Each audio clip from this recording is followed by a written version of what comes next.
Bienvenidos a Milenio Mercados en Perspectiva, aquí como todas las semanas con el licenciado Jorge Gordillo, director de Estudios Económicos de Cibanco, y su servidor Manuel Somoza, para platicar de temas económico-financieros en México y en el mundo. Y como siempre inicio diciendo cómo fue la jornada bursátil de la semana. La verdad que yo esperaba ver cifras peores, pero en términos generales las bajas fueron del 1% prácticamente en todas las bolsas del mundo. Sin embargo, les voy a dar el dato anual, que creo que es más interesante. ¿Cuánto han perdido las bolsas en el año? La bolsa japonesa, el índice Nikkei, ha perdido el 8%. El Shanghai de China Composite ha perdido el 5%. El Eurostock 600 ha perdido el 7.15%. El Dow Jones el 7.30%. El Standard & Poor's ha perdido el 8.9%. Nasdaq ha sido el índice más castigado con menos 13%. La Bolsa Mexicana de Valores, sorprendentemente, es de las mejores que se han comportado en este año en el mundo, con apenas una baja de 2.3%. Y en cuanto a las monedas, bueno, pues el euro ha perdido el 1.13% en el año y el peso ha ganado un poquito, el 0.19%.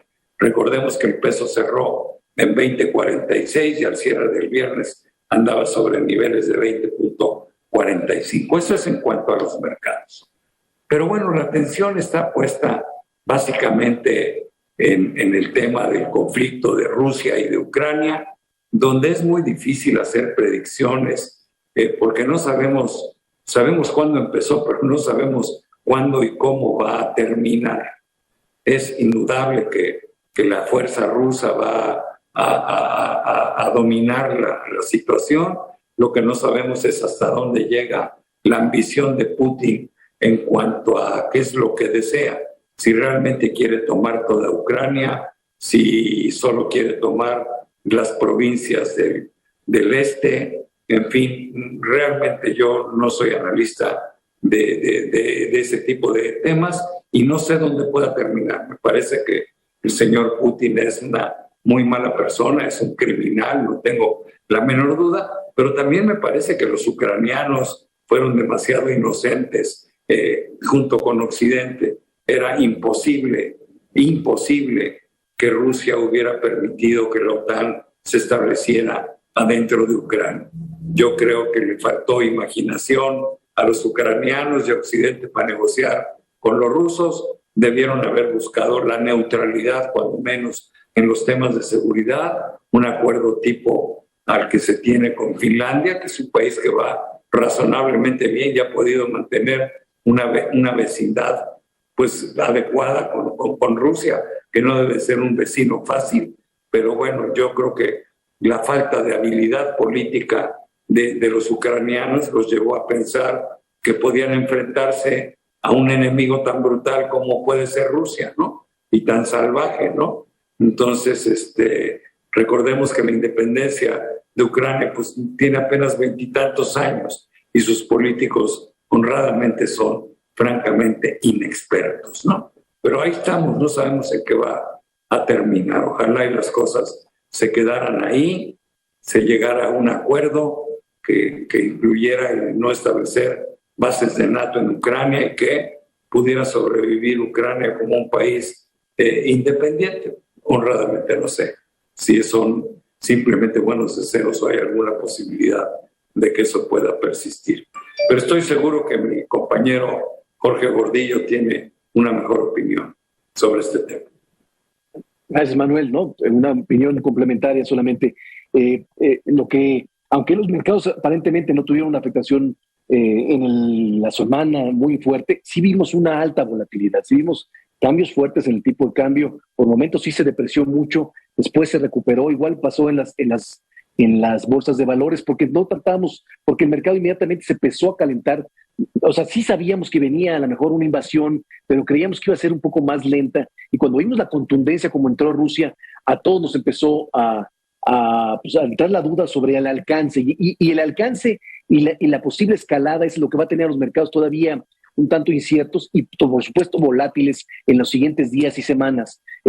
Por lo menos creemos nosotros que ahí se va a quedar, simplemente quiere meter control en Ucrania, que no se meta completamente el occidente, tener una influencia en el gobierno, negociar con el gobierno ucraniano, y mientras esto funcione, el mercado se va a ir tranquilizando. Esto no es bueno, este es un dato frío para el mercado, esto no es buena noticia para Ucrania, para los ciudadanos ucranianos, pero sí el mercado financiero se da cuenta que la preocupación que tenía de una guerra mundial, de que se metiera el occidente militarmente, parece que está todavía lejos. Estados Unidos declaró que no va a meterse militarmente, las sanciones van a ser financieras a Rusia y ni siquiera son definitivas ni muy contundentes como para pensar que la economía global se va a venir a una crisis. Entonces, eso es lo que está por momentos midiendo el mercado, y en la medida que se va escalando el problema es como vamos a ver reacciones adelantadas o especulaciones en los mercados financieros. Sí, solo agregando algo a tu comentario con el que estoy de acuerdo, pues realmente las sanciones no fueron de gran calado. Por ejemplo, no se le prohibió seguir comerciando con su petróleo y con el gas, ¿no? Y eso pues fue lo que alentó a los mercados para darse la vuelta. Yo creo que las sanciones fueron mucho más leves de las que yo hubiera estimado que se iban a poner, ¿no? El mundo es muy frío y los mercados son muy fríos, y eso les gustó y fue argumento suficiente para que se dieran la vuelta, ¿no? Por lo menos en lo que vimos de jueves y de viernes, ¿no? No sabemos si esto se va a quedar ahí o se va a seguir endureciendo. Yo creo que la situación sigue siendo muy delicada, no hay que cantar victoria.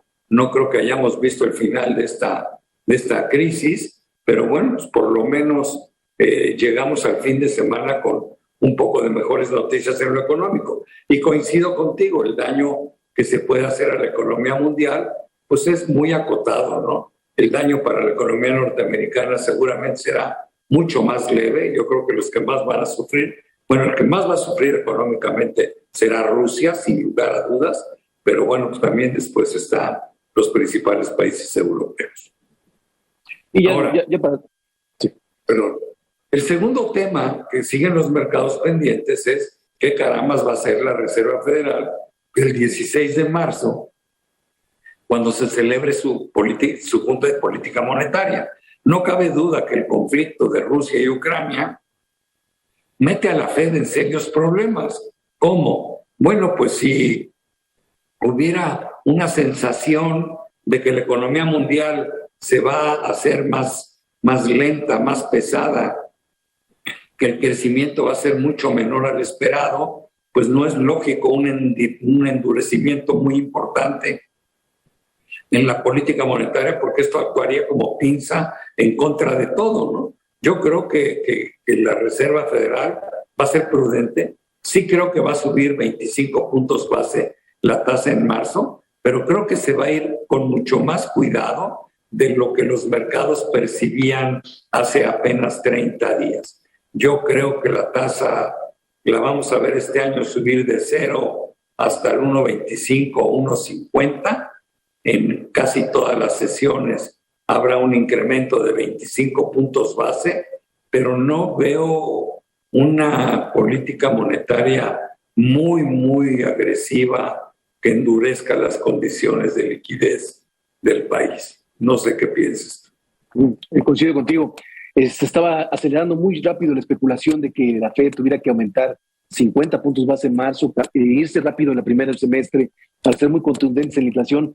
Lo que está sucediendo en Ucrania no le resta muchas posibilidades de política. No puede darse el lujo de poner un escenario más adverso en la perspectiva económica. No creo que haya condiciones para subir más de 25 puntos base. Lo que sí creo que es que va a continuar subiendo paulatinamente cada reunión. Todavía hay por lo menos 6 reuniones para lo que resta del año por parte de la Fed. Esto significará que cerrará el año alrededor de entre 1.25 y 1.50% del 0% que está actualmente.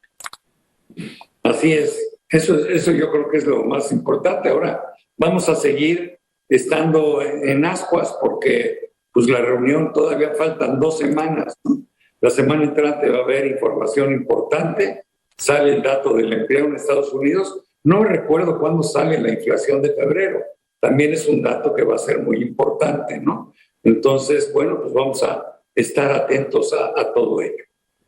Quisiera terminar con algún breve comentario sobre México. Se revisó el PIB del cuarto trimestre, mejoró en 1/10, en lugar de haber decrecido 0.1, nos dicen que el crecimiento fue 0, lo cual no cambia las cosas, ¿no? La verdad es que la economía mexicana desafortunadamente sigue estancada. Tenemos un enero malo, hay que verlo así. El dato de las exportaciones, me encantaría que lo comentaras porque preocupa, ojalá y no marque tendencia, pero lo que vimos de las exportaciones en enero, pues no es lo que estábamos esperando. Yo sé que sigue habiendo cuellos de botella importantes en la industria automotriz, que es nuestro principal motor de las exportaciones, pero bueno, un crecimiento del 3.8 es muy malo. Sí, primero nos dieron la información adelantada de la actividad económica, de la que es estimada para enero, con un retroceso mensual, y ahora la información de las exportaciones con un pobre crecimiento anual de 3.8%, una caída mensual de 5%.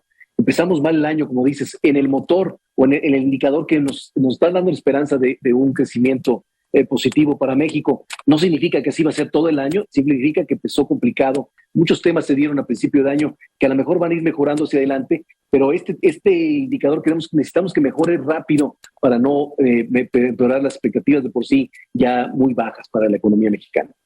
Sí, la verdad es que la perspectiva no es buena. Yo, viendo las encuestas que se hacen, tanto las de Banxico, las que hace Citibanamex, etcétera, crecimientos del 2.1% para un país como México, pues son muy, muy bajas, porque con ese crecimiento no se generan los empleos necesarios, con ese crecimiento no podemos generar oportunidades, con ese crecimiento, pues lo único que hacemos es seguir viviendo hundidos en la mediocridad, ¿no? Entonces, ¿de qué nos sirve la estabilidad en las finanzas públicas si al final el país simplemente no crece? Y al no crecer no da nada, ¿no? Es mi comentario. Pero bueno, Jorge, muchísimas gracias, se nos acabó el tiempo, pero sobre todo gracias a todos ustedes por estar con nosotros aquí semana a semana en Milenio Mercados en Perspectiva.